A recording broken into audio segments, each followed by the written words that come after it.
a PowerPoint presentation, as you will see, and I hope this will help us our important role as engineers in Nigeria. We seem to be taking a back seat. We don't seem to be in the forefront of change in this country. And that narrative must change if Nigeria is to get better. Somebody has already mentioned the relationship between the scientists and the engineers. An engineer is a problem solver. Wherever there's a challenge, an engineer will always find a solution to those challenges. Even where the science has failed, there are areas where science has failed. Science has not given answers. Engineers will always find a way out. I will give a typical example. Let's take something very fundamental. Fluid flow. When liquids or air or any other fluid flows in a pipe, we recognize two major regimes: laminar flow, turbulent flow. Laminar flow, one layer is flowing over the other layer. There is no mixing between those layers, isn't it? When Reynolds number is below 2300 in a pipe, you have laminar flow. When Reynolds number are 10,000 and above, you have turbulent flow, isn't it? The mathematical modeling of these two, laminar flow has been modeled more than 200 years ago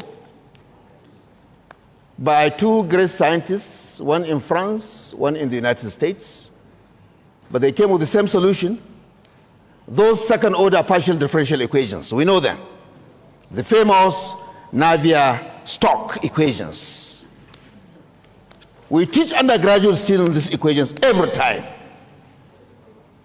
These equations, we know, have only modeled laminar flow. Nobody operates his machines in the industry under laminar flow.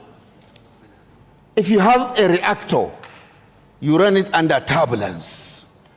If you have a heat exchanger, you run it under turbulence. Because turbulence gives you higher transfer coefficients, whether heat is being transferred or mass is being transferred.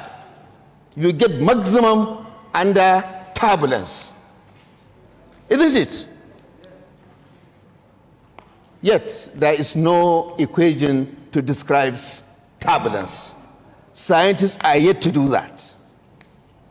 200 years after the famous Navier-Stokes equation, we are yet to get partial differential equations for turbulence. Yet turbulence is the oldest phenomenon in nature.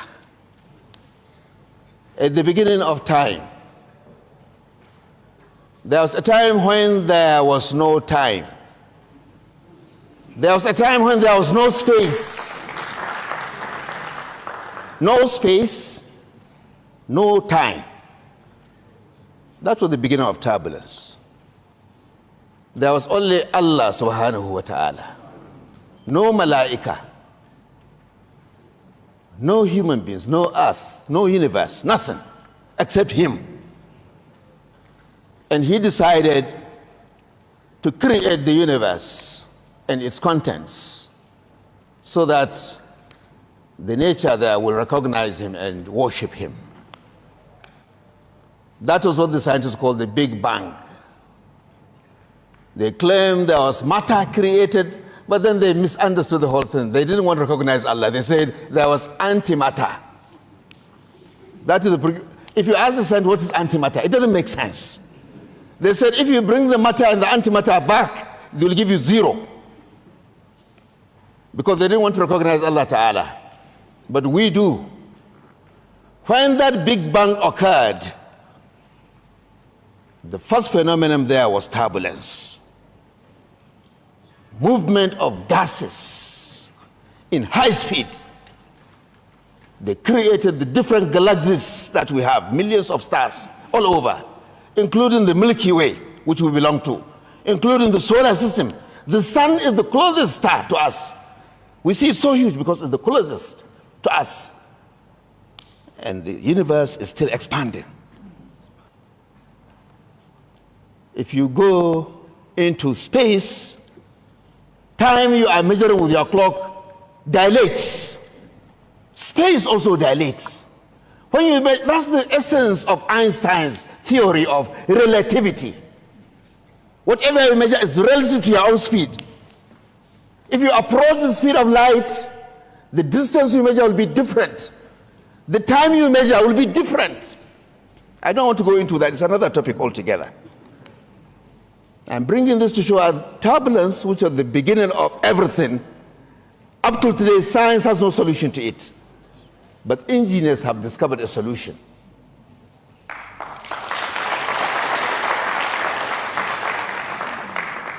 And the solution is simply those equations that we use in our design. Correlations.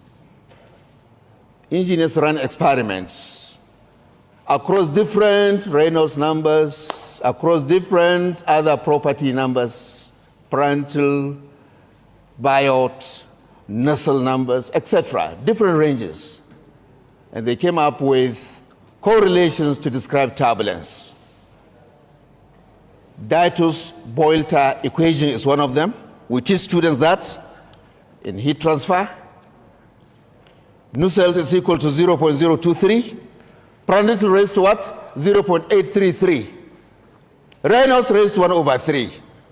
Then the ratio of viscosity follows. If your fluid is very viscous. They will tell you this equation is applicable within a range of Reynolds numbers. Because those who did those experiments carried the experiment within those range of Reynolds numbers. Engineers have given us a solution.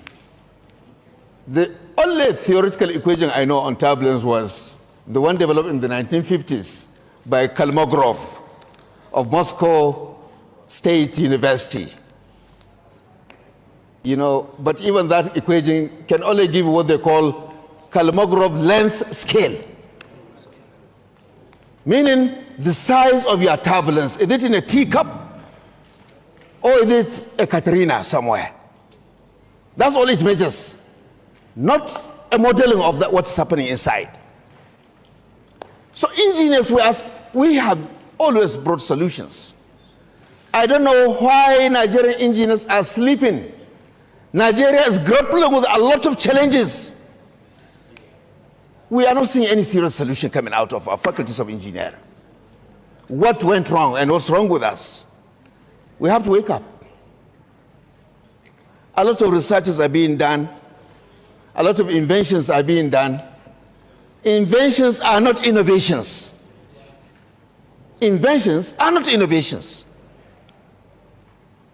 An invention can become an innovation if it hits the market, as you said, if it hits the economy, if the industry adopts it, if it makes economic sense.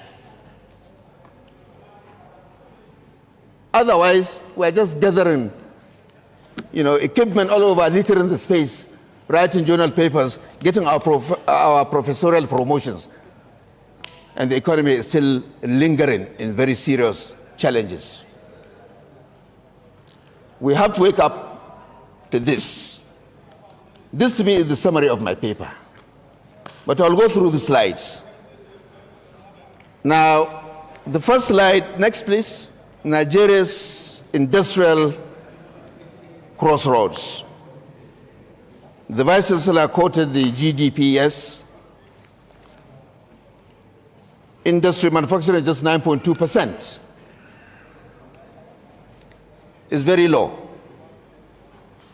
Our dependence on oil is also creating a lot of challenges, vulnerability because of the volatile global oil market.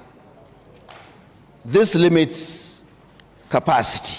The next one, please. We must therefore diversify the Nigerian economy. Next, from oil dependence, you see, what makes, if, for example, you create an equipment in your faculty, in the first place, do not do research without consulting the end user. Somebody will talk on this anyway. You must engage the industries in Kano. What are their challenges? How many times has the dean and the HODs visited those industries in Kano? I should ask that question. How many times? We must engage them, know their challenges, see how to address that. 80% of the industries in Kano have already closed down in the last 20 years. Some have moved to Lagos. Some have moved to Ghana. Why? We need to find out. And as engineers, bring out solutions to those challenges. That's the main problem for our research. We operate in silos. We don't reach out to the end user. And at the end of the day, whatever we produce continues to stay in our faculty shelves. We therefore need to interact with industry so that we can do research that makes sense. These are all part. Nigeria is a greatly blessed in agriculture. We need to leverage on that.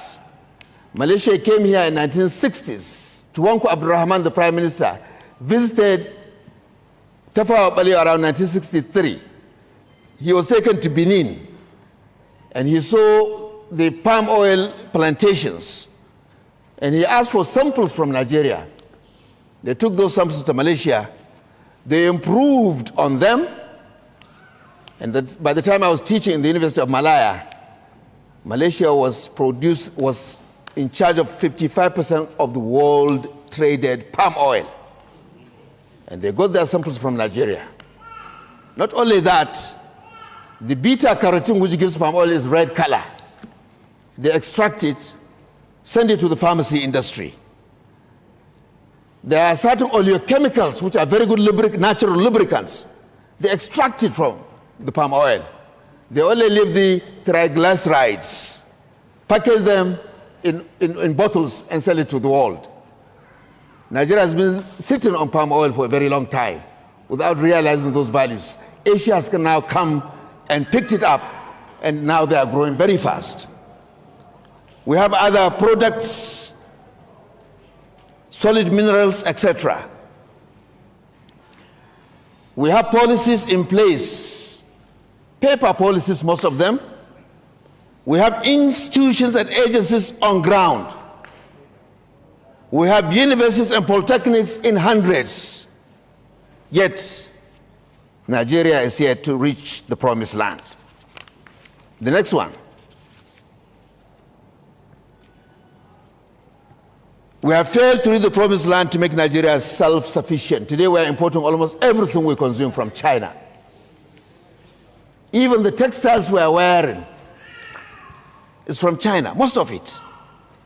Anytime we wear a cloth from China, take note, you are helping to keep employment of youth in China, and you are denying Nigerian youth employability. We need to, at least, the clothes we are wearing in Nigeria, we must revive the textile industry. This is my point. Kano and Kaduna used to be the hub of textiles. Kaduna textiles at one time, all of them closed down due to the cost of heavy oil.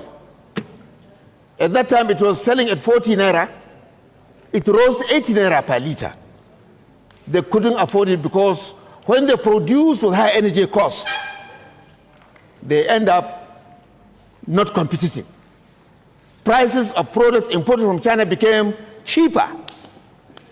That way they had to close down. The same thing happened with Dangote, with the Bachita Sugar Company. I did my IT in the 1970s. When Dangote was allowed to bring in sugar without import, without any tax. The price at that time, Bachito was selling sugar for 3,500. Dangote Sugar was selling for 3,000. So Bachito Sugar Company had to close down. The same thing with many other industries.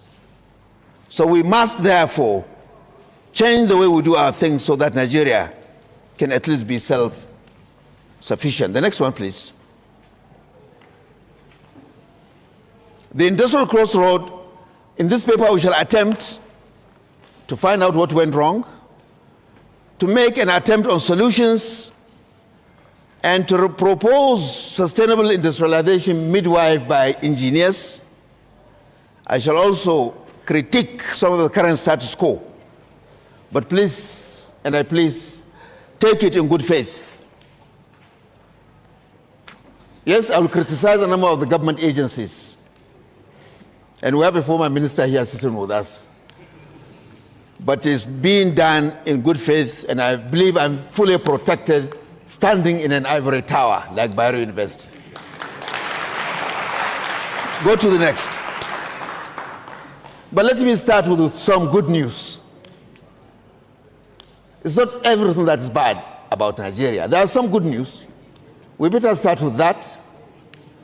You could see how emerging technologies are being applied by some private sector industries, AI, blockchain, renewable energy, etc. They are reshaping processes and supply chains in some companies, offering new avenues for efficiency and innovation. Specific industries like Dangote Cement, Nestle Nigeria Limited have achieved significant cost reductions of 15 to 30% through strategic adoption of robotics, the Internet of Things enabled predictive maintenance. If you work in industry, breakdown maintenance is a very bad practice. You don't do your maintenance until the equipment breaks down. It's a very bad practice. So you can do predictive maintenance by deploying AI, IoT, etc., so that you can be able to predict before it happens. SME growth is also on the increase, in spite of the very unfriendly financial environment, high interest rates, dwindling value of the naira, the new tax hammer, etc.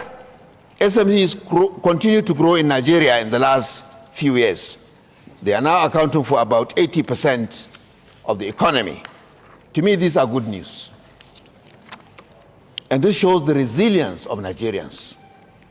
The next, the energy challenge. The greatest challenge to Nigeria's industrialization is energy poverty. Nigeria's per capita electricity generation is one of the lowest in the world.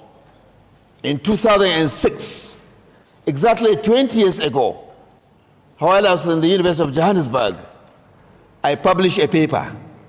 I compared Nigeria, Mali, Egypt, and South Africa. And I proposed solutions. If you look at my second most cited paper, if you go to Google Scholar, Nigeria at that time was 25 watts. The same thing with Mali. South Africa, 270 watts. You can see the difference. More than 10 times.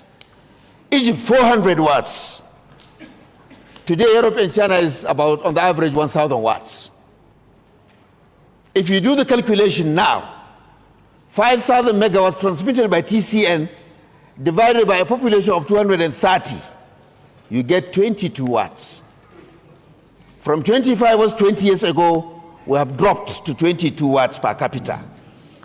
Nigeria cannot industrialize this way. We must address this energy poverty. The good news is electricity is now in the concurrent list, just like education. We don't need to wait for the federal government to give us power. State governments, private sector can generate their own electricity, can distribute it, can even sell it when they get the approved license. This is a very good development. We need to cash on that. The only state that has taken this seriously is Lagos State. They are already establishing hundreds of megawatts power plants to add to what they are already having. I know you are aware that Lagos consumes 60% of the 5,000 megawatts transmitted by TCN. That one is known. 60%. Kano gets only 50 megawatts. With your population, with your industries, every power generated on the national grid has to go to Oshogbo. From Oshogbo, they distribute it. Lagos consumes about 3,000 of that 5,000. That's why every industry is moving to Lagos. Not only that, Manufacturers Association of Nigeria, MAN, the statistics I have about 4 years ago, they were generating 13,000 megawatts. Almost triple of what the TCN is transmitting. And this entire 13,000 megawatts, captive power is what they call it, is consumed in Lagos and Ogun states. That's why Kano will continue to de-industrialize. You can't run Kano on 50 megawatts. Look at the population of Kano. Divide that 50 with your population. You may end up with just about 2 watts or 2.5 watts per head. Even the roadside welders and open work cannot perform with this low power supply. We must address this frontally. A friend of the former honorable minister, Professor Zulum, I spoke to him recently. He said he has put about 5 or 10 megawatts for Borno. I told him this is too low. Borno requests nothing less than 200 megawatts. Kano requests about 1,000 megawatts. The AKK gas pipeline is going to deliver. It's a great project of the former president. It's yet to be completed. I wish he had completed it before he left office. Unfortunately, they split the contract into 2. That was what caused the problem now. The Chinese were ready to fund AKK 85%. But they wanted to give contracts, so they split the contract into 2. 2 companies, one will do it up to Abuja, another will take Abuja to Kano.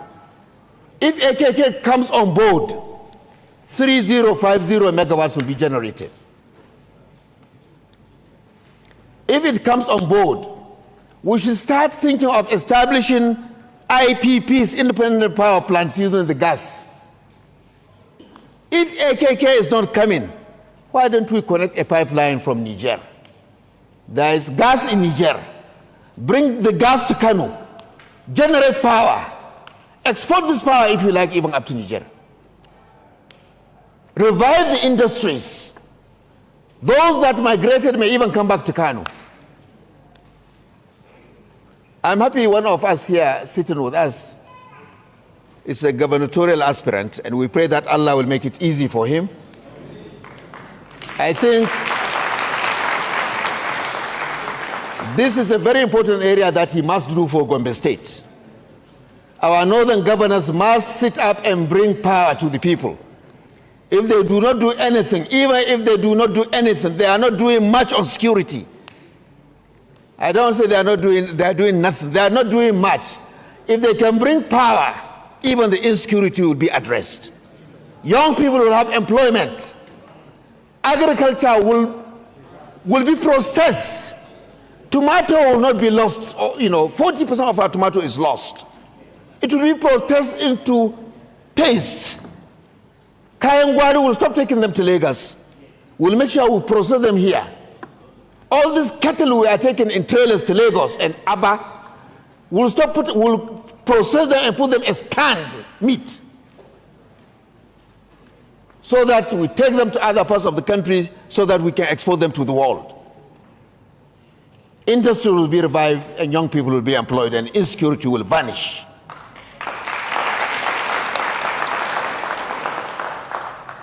The next one, please. Renewable energy. Well, this is what it is. When we generate electricity, we should try to do what they call captive power. Those in electric engineering understand what that means. You generate it, you put it on a mini grid. Yes. Don't put it on the national grid. The national grid collapses almost every month. What a big shame. In spite of this new association, new organization, NISO, it's still collapsing. I spent 2 years in Malaysia. I remembered there was only one time we received a notice of many days that there will be power outage for 2 hours. I asked them, what is your reserve margin? They said 40%. 40% reserve margin means power generation capacity 40% above the requirement of the nation. I told that gentleman, developed countries are putting only 10% reserve margin. They told me in 1995 there was a horrible blackout. The government said, even though the company Tenega Nacional was owned by the government, they said any industry that had issues with that power outbreak, let them take Tenega Nacional to court. Tenega Nacional was taken to court. They lost a lot of money, and that made them to sit up and created 40% reserve margin. Even if power plants fail, 40% reserve is waiting. And they'll always give you notice. So, generate power, please. Professor Pantamisa, do not put it on the national grid. Create a mini grid for Gombe State. Kano should do the same. Create a mini grid. We are already seeing mini grids in Kaso Sabangari. These are IPPs, 500 kilowatts generators supplying the different shops. Instead of small, engine and tailor, I pass my neighbor, they call it, polluting the environment. I learned there are small IPPs within the market. They generate the supplies to shops and they charge you. If we generate this power, we should never put it on the national grid. The law allows that. We should create mini grids. We should supply industries, educational institutions, hospitals, and other areas of economic activity. The next slide. And we have this Belt and Road Initiative, 85% finance. Even today as I speak, China is ready to provide that. The next one.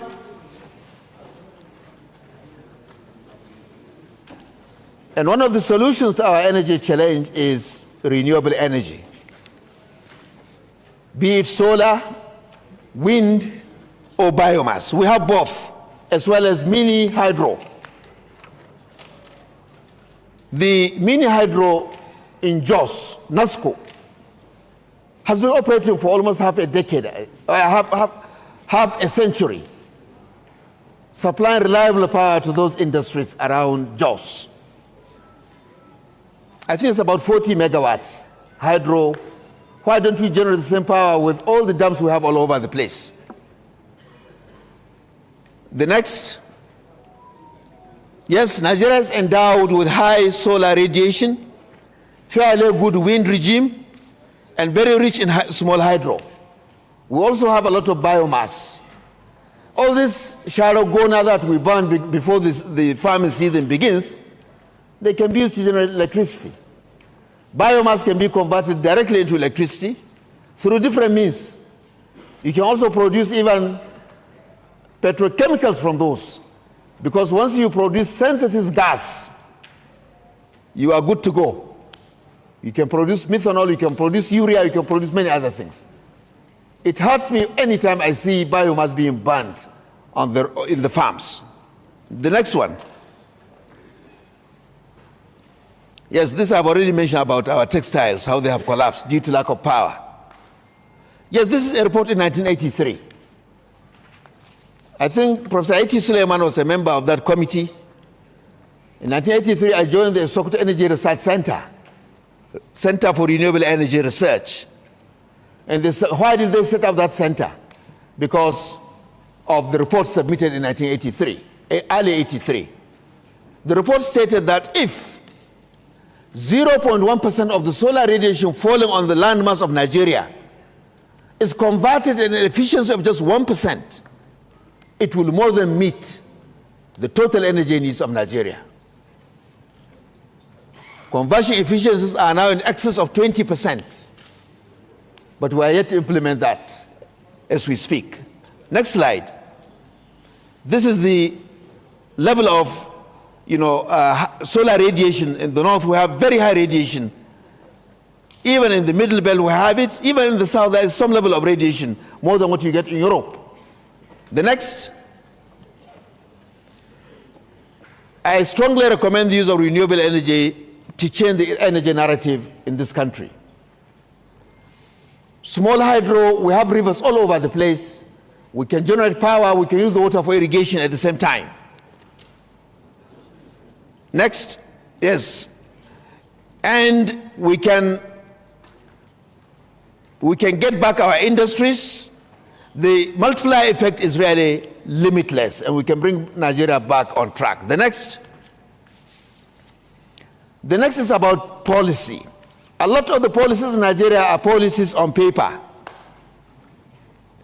All right, let me round up. They are policies on paper.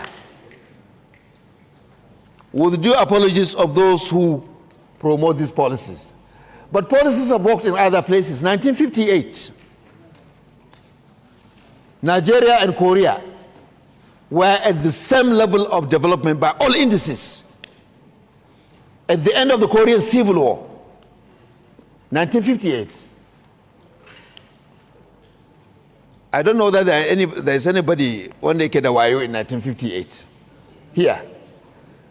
I was born in 1958. Anyway, I cannot remember the end of the Civil War. But Nigeria and Korea, we were at the same level. Look at what has happened in the last over 60 years. Korea has created innovations. Samsung, the phones that you are holding there. LG, the television and air conditioners. Hyundai cars. Hubo robots. Many products are in the world. The world is buying from Korea. Up to today, Nigeria doesn't have a single product that's in the world market. Not even in the Nigerian market. Somebody told me, no, there is a pounded yam making machine. Even that pounded yam making machine, it was taken away from us by Japan. It is being produced in Japan and other Asian countries. And they are exporting it to Nigeria. And I'm blaming us engineers for this gap. We really have to sit up to our responsibility. We have the Nigerian Industrial Revolution Plan that aims to move our GDP to 10% by 2030. Yes, our GDP, good news for this government, GDP growth as measured by, what is the name of it? IMF. Nigeria is among the top 10 in growth. 2 weeks ago, they released the statistics. Of course, many people don't trust IMF or World Bank or International Finance Corporation.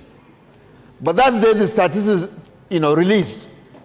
And it's a positive sign that Nigeria is improving. But the point we are raising here is 10% may not be a tall order. China achieved in excess of 10%. Malaysia at one time hit 11, 12, 13%. So 10% is doable. We are only 3.5 years, 3 years or 4 years to this target of 2030. Let's hope and pray that that target is achievable. We have another policy document, NSTIR, that intend to improve on STEM education, develop local technological capabilities, etc. Yet we are yet to see any innovation since its inception. There's the proposed Tech Innovation Fund, $500 million to support SMEs in tech areas and streamline regulatory processes. We pray this will not be another N-Power. The next one, challenges, engineering challenges. I've been given, yes, notice to quit really, so let me do it quickly. Now, engineering infrastructure, Naseni is one key pillar of building engineering infrastructure in Nigeria. In 1990, before I left for the UK, I was invited to be a member of that committee that brought about the creation of Naseni. I only attended one meeting, and I left for my PhD in the UK. Naseni, if it had been given the necessary leadership, could have transformed Nigeria in the last over 30 years, 35 years.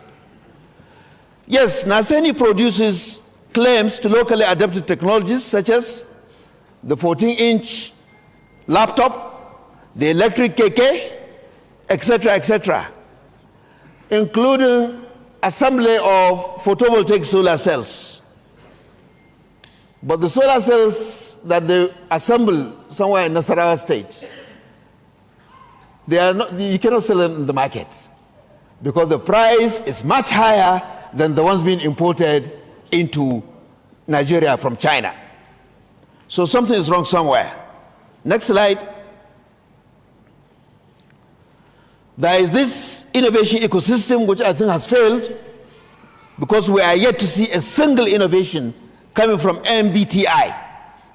They collaborate with organizations like the World Intellectual Property Organization and the NSC to protect intellectual property. Even the registration of the patents is neither with MBTI nor with no TAP. Patent registration is in the Ministry of Trade, a department they call commercial law. That is a misplacement, really, of registration of patents. There is what they call technology adoption, whereby we use AI, renewable energy, and drone technology, aligning with Mr. President's renewed hope agenda for national development. These are largely statements of good intentions. There is issue of youth empowerment from MBTI, and what I'm praying is we need to walk the talk. Let's move a little bit faster. RMRDC has been around for almost 4 decades or 4 decades at least.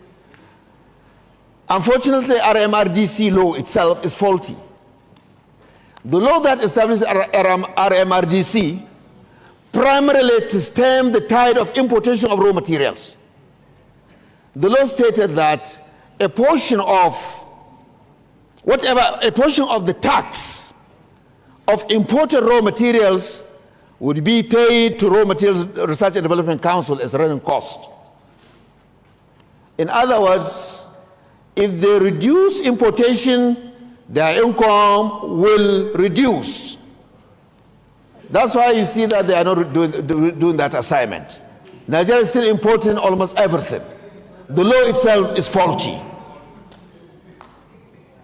So this is the quagmire they are facing on import substitution. They have also done a lot of pilot plants. Even in my former institute, NARIC, we have one. In Bayero University, in ABU, there are so many of them all over the country. Yet none of them has seen the light of the day, I mean in terms of commercialization. It's not enough you just create a process. You need to engage the industry, the end user. You need to also create something that's economically viable. If I bring a machine which takes in 100 megajoules or megawatts of exergy and bring out 90 watts of exergy. It doesn't make economic sense. What's exergy? I'm asking engineers, energy engineers. Do not Google it, please. Mechanical engineers call it availability. Energy is composed of two things: exergy, that which can do work, and energy, that which you have to throw back to the environment. So if I bring a machine that takes 100 and gives me 90, nobody will use that machine in his house or anywhere else. Whatever we create in our faculties should make economic sense. That's why I said let's engage the industries in designing those researches. And that's the challenge of Raw Materials Research and Development Council. A lot of pilot plants, no private sector is interested in taking them because they have not been properly optimized. At the moment, I think an economist is leading that agency, isn't it? This is an agency which should be led by engineers. Just like NAFDAC, they insist that a pharmacist must lead it. Our Korean should insist that NASENI, RMRDC, and a few other agencies must be led by engineers.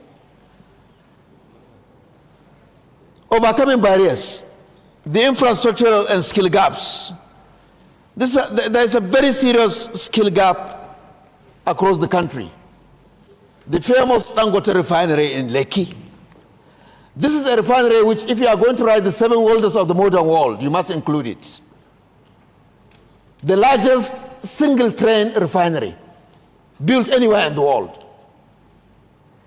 But it was delivered by imported Indian skilled labor, 11,000 of them. I'm not blaming Dangote for doing that. I'm blaming our educational system for not producing the qualified welders, pipe fitters, mechatronics technicians, etc.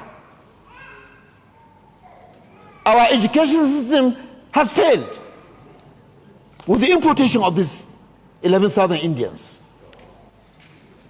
Our education system policy stated what? Functional education. What makes education system functional? Skills and entrepreneurship. We are delivering graduates without skills, without entrepreneurship. So there are very serious skill gaps that we must address. Next slide.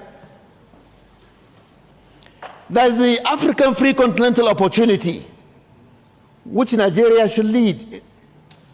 We in Sassanet, we are working towards an African Skills Passport, ASP, so that a young man with a skills qualification in Nigeria can move across the whole continent of Africa and take up jobs, instead of allowing Chinese, Indians to take over the labor market in the skills ecosystem.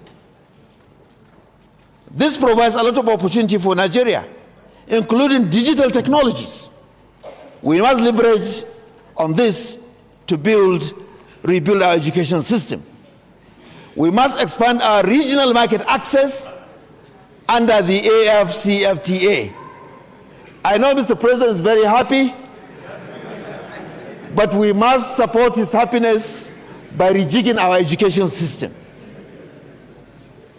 The regional market is there for us. If we don't sit up, other African countries will take the opportunities.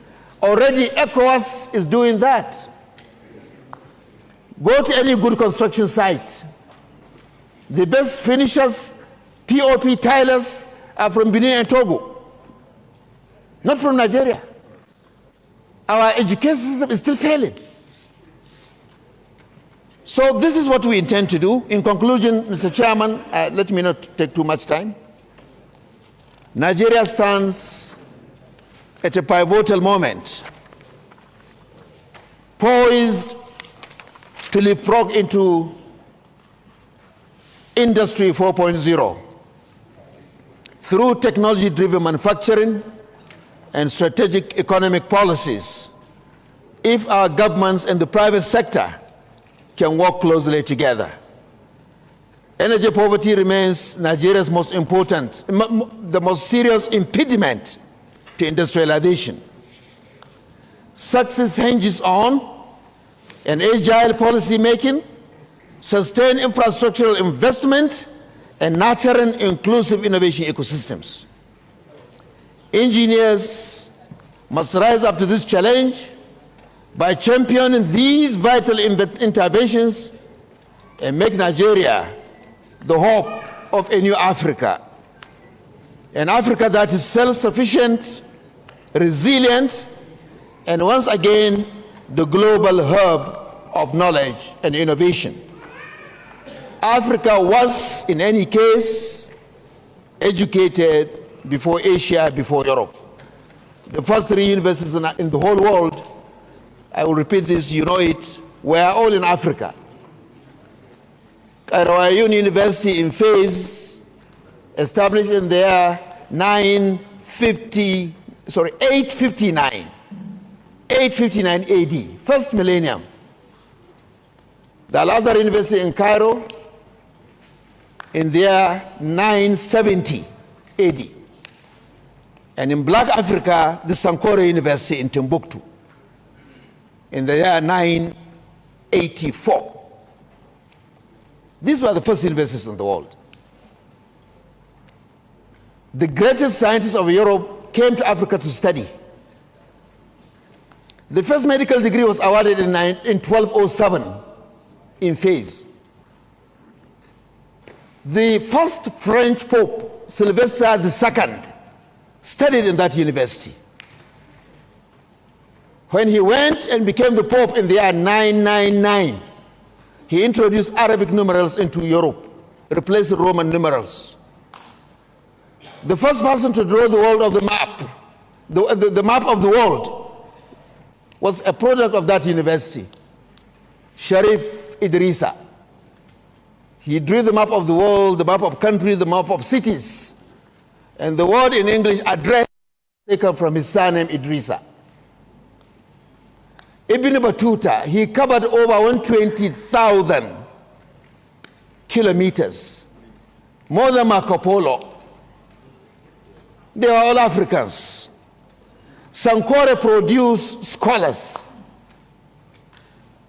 The Islamic education system here in Nigeria and many other West African countries were all from Sankore. What I want civil engineers to go and study in Sankore is those tall buildings, there is no AC, there is no fan. If it's hot outside, if you enter, it will be cold. If it's cold outside, if you enter, it will be warm. Simply because our great-grandparents understood thermal conductivity. Entirely built of mud, just like the Gobaro minaret. I have been warned to leave immediately. So finally, Mr. Chairman, engineering, innovation, skills, smart policy, and energy, this is what will lead Nigeria to a sustainable industrial future. Finally, I wish you a fruitful conference deliberations. May God bless you all. And I would like to inform the Honorable Minister, the slogan in the MBTE has shifted a little bit. It was skills, not degree in the past. We have accepted your thesis. It's now skills, not just degrees. The federal government is allowing us to start degree programs very soon in some selected polytechnics, Yaba, Kaduna, and a few others. And we said, let us adapt what Pantami proposed, just was added. Thank you very much, and may God bless you. Thank you. Thank you. Thank you, sir.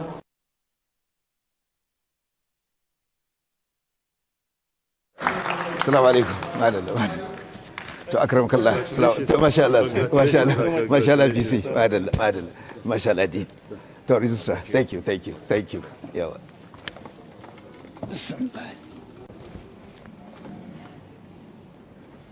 the erudite guest keynote speaker.